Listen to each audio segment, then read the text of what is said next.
Meus queridos irmãos, celebramos 12º domingo do tempo comum. E Jesus, o nosso mestre, o nosso Senhor, nos ensina, na primeira leitura do profeta Zacarias, nos ensina a partir dessa profecia, pelo menos 3 coisas que eu gostaria que vocês prestassem bem atenção e levassem para a vida de oração de vocês, para a experiência de vocês com Jesus Cristo, que se dá, sobretudo, na oração, como nós também vamos meditar hoje. É uma profecia sobre o Cristo crucificado, o servo sofredor. A palavra diz: derramarei sobre a casa de Davi e sobre os habitantes de Jerusalém um espírito de graça e oração. Então, Cristo é aquele que recebe o espírito de graça e oração, como nós vimos no Evangelho, ele reza, mas também é aquele através do qual nós recebemos o espírito de graça e oração, para que nós também possamos rezar. A palavra nos ensina que não sabemos rezar como convém. Então o Espírito de Deus em nós reza, com gemidos inefáveis, pede o que nós precisamos e nem sabemos, suplica o que nós necessitamos e nem nos damos conta às vezes. Então esse Espírito de graça, esse Espírito de súplica, que foi derramado sobre Cristo, também através de Cristo é derramado sobre nós o Espírito Santo de Deus, que celebramos há poucos dias atrás. Celebramos Pentecostes, o derramamento do Espírito Santo de Deus. É esse Espírito também que nos faz reconhecer os nossos pecados. Chorarão, olharão para mim e chorarão, ou seja, olharão para aqueles que feriram de morte e hão de chorar, de chorá-lo. Chorá-lo por conta de tudo o que aconteceu, com a crueldade que foi, mas também irão chorar porque foi por causa dos seus pecados, ou seja, por causa dos nossos pecados.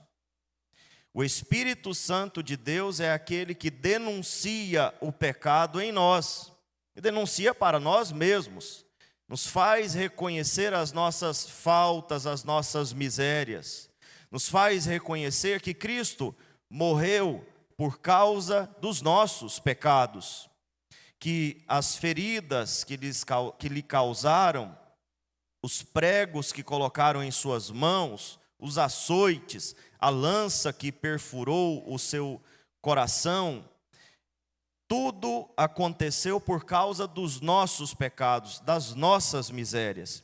Então, o espírito de súplica e oração, que nos faz rezar, mas também que nos faz reconhecer e chorar os nossos pecados. Também de Cristo crucificado, o servo sofredor, surgirá uma fonte aberta, uma fonte acessível. A profecia fala do batismo, dos demais sacramentos, que surgiram do lado aberto de Cristo. Do lado aberto de Cristo, transpassado pela lança, saiu sangue e água, os sacramentos da nossa fé, os sacramentos da nossa salvação. Portanto, diante desta profecia, nós somos chamados a olhar para Cristo crucificado com fé. Deixar que o Espírito Santo revele, denuncie, nos faça chorar os nossos pecados, as nossas misérias. O Espírito que dobra o que é duro. O Espírito que quebra o coração, que aquebranta o coração duro. Nós precisamos pedi-lo sempre, todos os dias, para que reconheçamos com humildade os nossos pecados, as nossas misérias. Mas também, se eu tenho alguém na minha casa que precisa de conversão, não adianta só brigar. Às vezes uma briga resolve, né? Às vezes uma briga resolve. Me recordo uma vez que um padre amigo meu sugeriu, né, para uma mulher, uma esposa, bater no seu marido. Ele chegava sempre em casa bêbado e violento, valente, ameaçava, não fazia nada. Ele era magrinho assim, meio mirradinho, mas ficava valente quando bebia. Nunca fez nada, a não ser, claro, fez muito porque havia violência verbal. Então, esse padre amigo meu sugeriu para essa mulher: quando ele chegar em casa bêbado, você pega uma ripa e desce o cacete nele.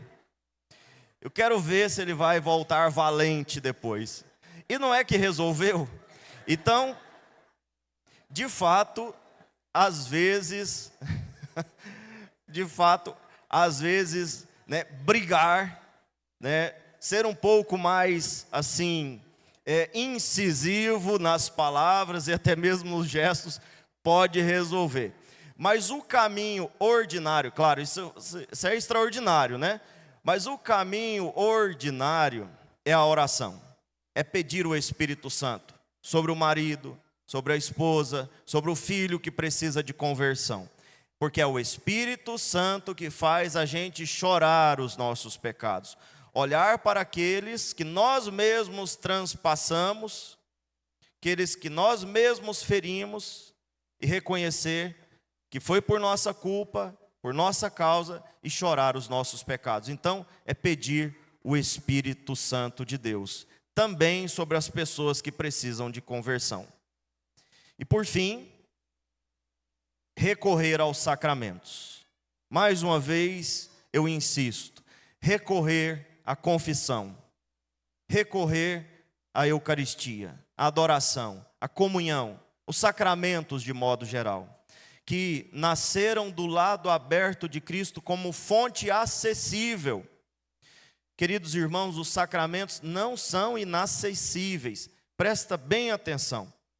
Tem gente que não pode confessar porque está vivendo no pecado, certo? Quem está vivendo no pecado não pode confessar, a não ser que esteja disposto a abandonar o pecado. Então, quem está vivendo em estado de pecado não tem acesso, entre aspas, não tem acesso ao sacramento da confissão e por isso não tem acesso à Eucaristia. A não ser que abandone o pecado, ou seja, é acessível, até mesmo para quem está num estado de pecado do qual pensa que não pode sair. Basta sair, basta pedir a graça.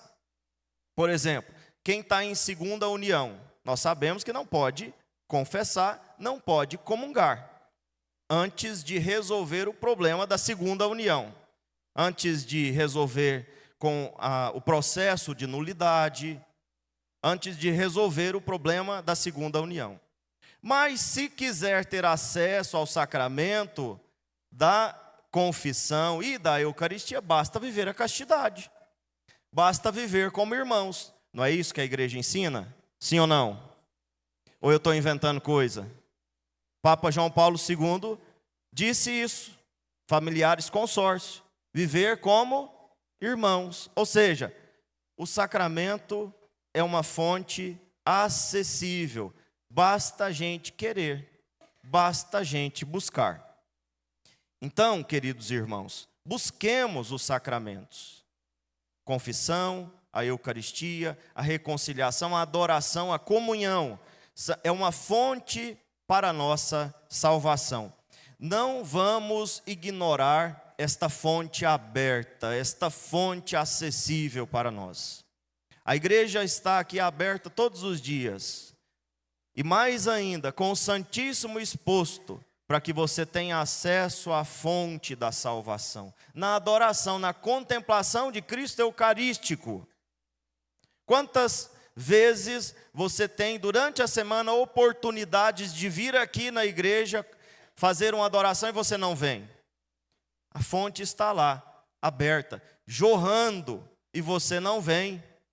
E você não vem. Pode ser que você não tenha acesso a toda a fonte, mas se você tem acesso a parte dessa fonte, busque a parte que você tem. Eu não posso comungar, padre, mas você pode adorar. Eu não posso confessar, mas eu posso chorar os meus pecados. Você tem acesso a muita coisa. Você pode ter acesso a tudo, basta você querer. Mas se hoje você não tem forças para ter acesso a tudo, você tem acesso a muito. Então vá atrás daquilo que você pode. A igreja não está de portas fechadas para você. Assim como os sacramentos, o lado aberto de Cristo é uma fonte acessível para todos nós, a igreja é acessível para todos. As portas estão abertas, a igreja está aberta. Eu estou aqui para atender você, os padres, o padre Thalisson, o diácono, estamos aqui os leigos, os irmãos. A igreja está aberta para você, uma fonte acessível. Então, busque essa fonte, busque essa fonte. Primeiro, deixa de preguiça, deixa de comodismo. Aprenda a buscar essa fonte, que está lá, jorrando por você, por amor a você. No Evangelho, Jesus pergunta: quem dizem os homens que eu sou? É uma pergunta que nós vemos nos 3 evangelhos, nos evangelhos sinóticos. Marcos, Lucas, Mateus, todos eles trazem esta pergunta, este questionamento que Jesus faz. Mas não nos enganemos, Jesus não está curioso para saber o que é que o povo está falando sobre ele, o que é que o mundo está falando sobre ele. Ele pergunta isso, mas ele na verdade quer saber o que os discípulos sabem a seu respeito. O que os discípulos pensam a seu respeito. Qual é a opinião, qual é o pensamento, qual é a ideia que os discípulos têm? Porque é aos discípulos que ele está ensinando, a eles, que ele está se dando ali como um mestre. O que estão dizendo a meu respeito? Não é curiosidade, mas eles respondem. Uns dizem que é João Batista, Elias, algum dos profetas. Mas e vós, quem dizeis que eu sou? Essa é a pergunta fundamental. E vós, quem dizeis que eu sou? E Pedro responde corretamente. Uma resposta correta, mas ainda incompleta. Tu és o Messias, ou o Cristo de Deus. Ele responde, o Cristo de Deus. Resposta correta, mas ainda incompleta. De fato, Jesus é o Cristo. De fato, Jesus é o ungido. É o enviado, mas é também o servo sofredor. É o Deus que carrega a cruz. É o Deus que se submete a muitos sofrimentos, a muitos sacrifícios por amor a cada um de nós. É o Deus que abraça com amor a cruz. Então, Jesus acrescenta a essa resposta de Pedro o anúncio da paixão. O Filho do Homem deve sofrer muito, ser rejeitado pelos anciãos, pelos sumos sacerdotes e doutores da lei, deve ser morto e ressuscitar no 3º dia. Então, queridos irmãos, não dá para a gente ter Cristo pela metade. Não dá para a gente buscar em Cristo só o que nos agrada. Seu poder, seus milagres, as suas bênçãos, as suas maravilhas, Ele que ressuscita mortos, Ele que faz o paralítico andar, o cego enxergar, que fala palavras bonitas, agradáveis, acolhedoras, que acolhe a pecadora, que acolhe o ladrão, que faz isso, que faz aquilo. Eu não posso querer Cristo pela metade, porque isso é verdade, Ele fez tudo isso, e Ele é tudo isso, mas Ele também é o servo sofredor. É o Cristo que dá a vida por nós, que é pregado na cruz pelos nossos pecados, que sofre, que faz renúncias, que sofre angústia por causa das renúncias que deve fazer. É o Cristo que dá a vida, que morre. Esse Cristo que também diz: quem quer ser meu discípulo, faça a mesma coisa. Pegue a sua cruz, renuncie a si mesmo e me siga. Precisamos renunciar a nós mesmos se queremos seguir a Cristo, se queremos viver como Cristo, se queremos ser verdadeiros discípulos. Precisamos renunciar a nós mesmos, abraçar a nossa cruz, a nossa dor. os nossos sofrimentos, as nossas aflições com amor. Parece óbvio, mas não é. Parece óbvio, mas não é. Os cristãos, eles não entendem isso. Nós não entendemos isso tão facilmente. São João Maria Vianney diz num dos seus sermões que nós, da boca para fora, nas nossas orações, fazemos belos propósitos. Dizemos, eu vou dar a vida por Cristo, eu estou disposto a morrer por Ele, eu estou disposto a ser todo dele, mas basta uma gripe, para a gente abandonar a oração e se revoltar contra a vida, e ficar murmurando e reclamando de tudo. Quer dizer, queremos morrer por Cristo, mas não toleramos uma dor de cabeça por amor a Ele. Não somos capazes de oferecer uma dor, uma contrariedade, um incômodo com alegria a Cristo. Nós não temos essa condição, porque ainda falta conversão. Falta abraçar Cristo por inteiro. O Cristo, o Messias, o Filho do Deus vivo, o enviado, o Filho de Deus, que abraçou a cruz e morreu por nós. Que fez renúncias, que suportou grandes tormentos por amor a nós. Esse é o Cristo total que nós devemos abraçar. E o paradoxo da vida cristã é justamente esse. Quem dá a vida, ganha a vida. Quem retém a vida, perde a vida. Quem poupa a vida, perde a vida.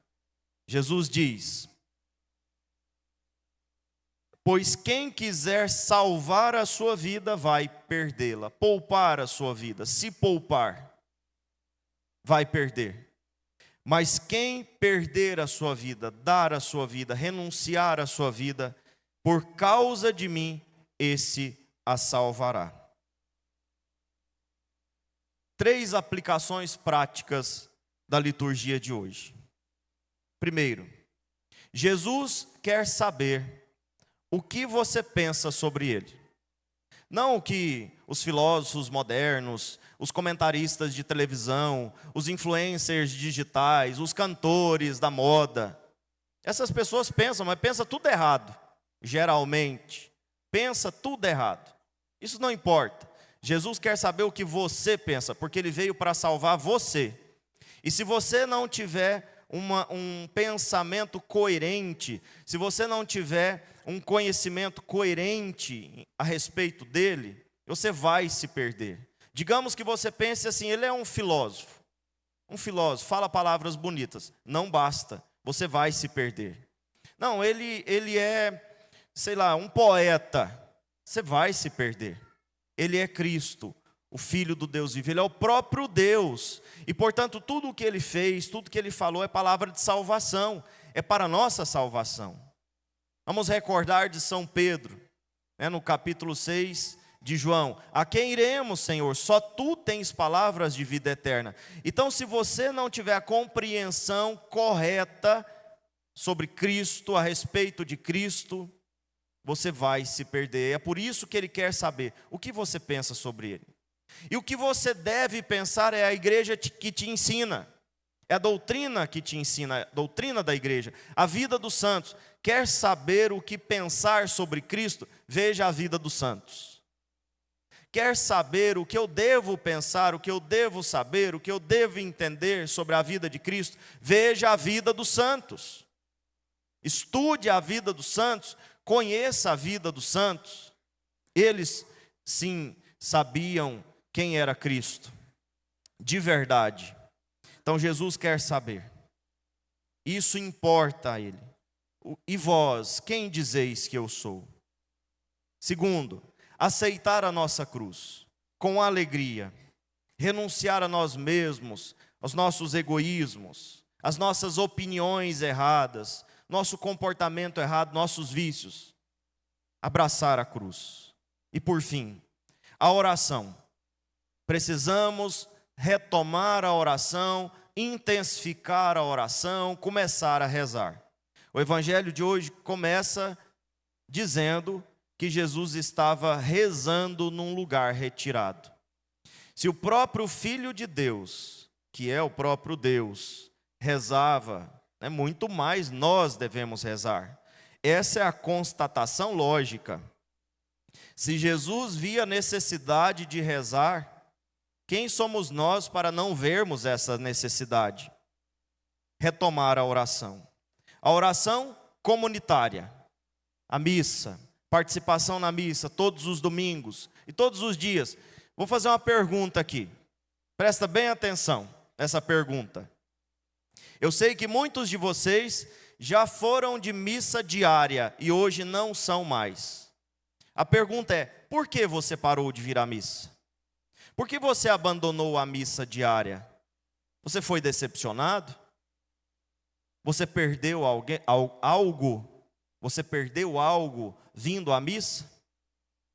Você ficou mais pobre, existencialmente falando, espiritualmente falando? Por isso você abandonou a missa? Por que você abandonou a missa diária?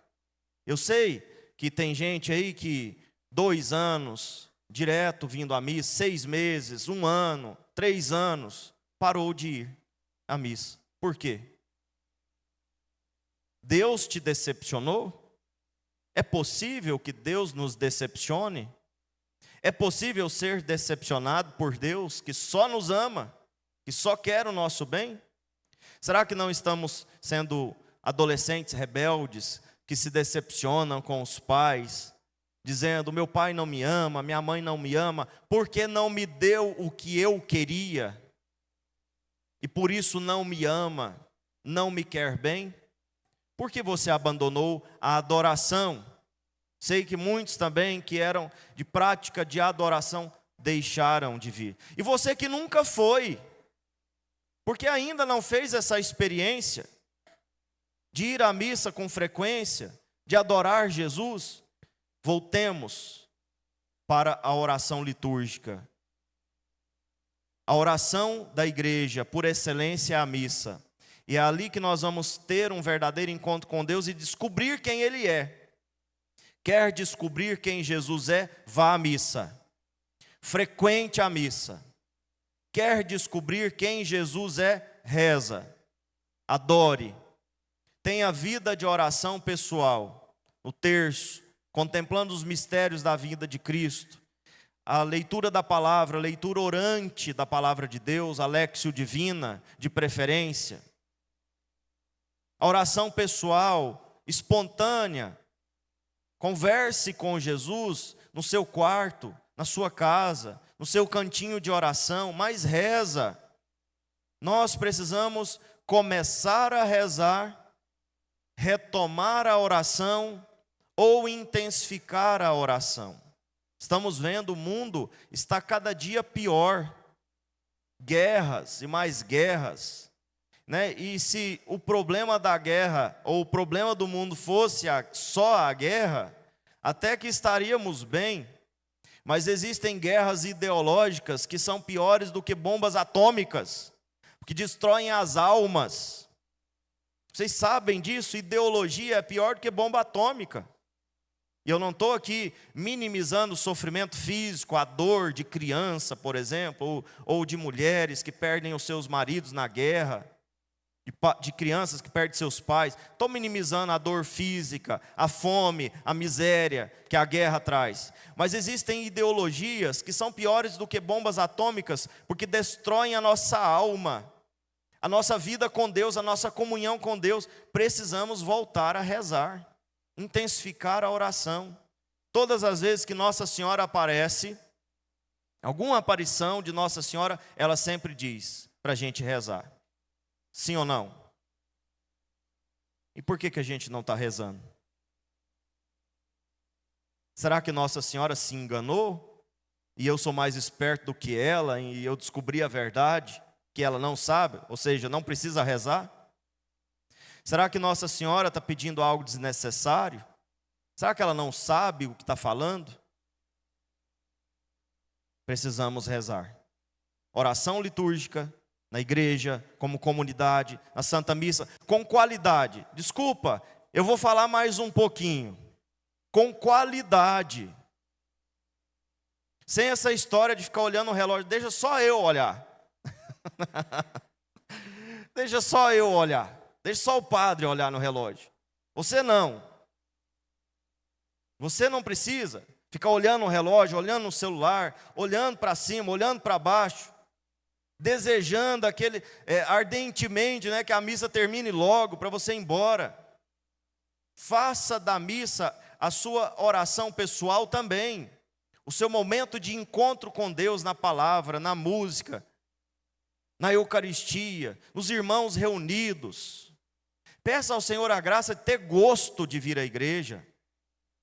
Tem muita gente que vem com desgosto, não gosta. E aí fica caçando, missa para baixo e para cima em outras cidades, vai a Goiânia, vai não sei aonde, vai em outro estado, vai em outro país. Uma missa à minha imagem e semelhança, digamos assim. Para com isso. Peça a Jesus: Senhor, me dá gosto de ir à missa, gosto de estar entre os irmãos, gosto de estar na comunidade, gosto de estar na minha paróquia. Me dá gosto, Senhor, me ajuda. A gente tem que pedir isso para estar em casa também.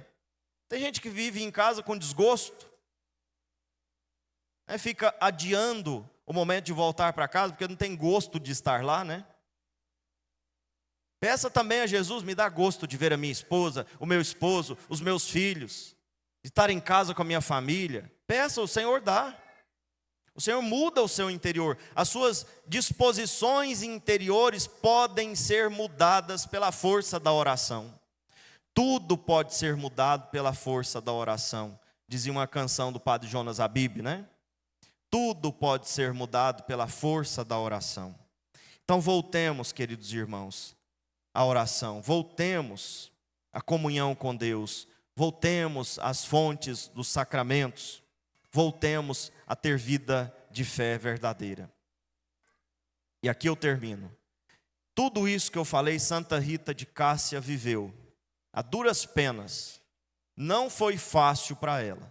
Se você olha para ela, para a vida dela e pensa assim: foi fácil, foi facinho virar santa.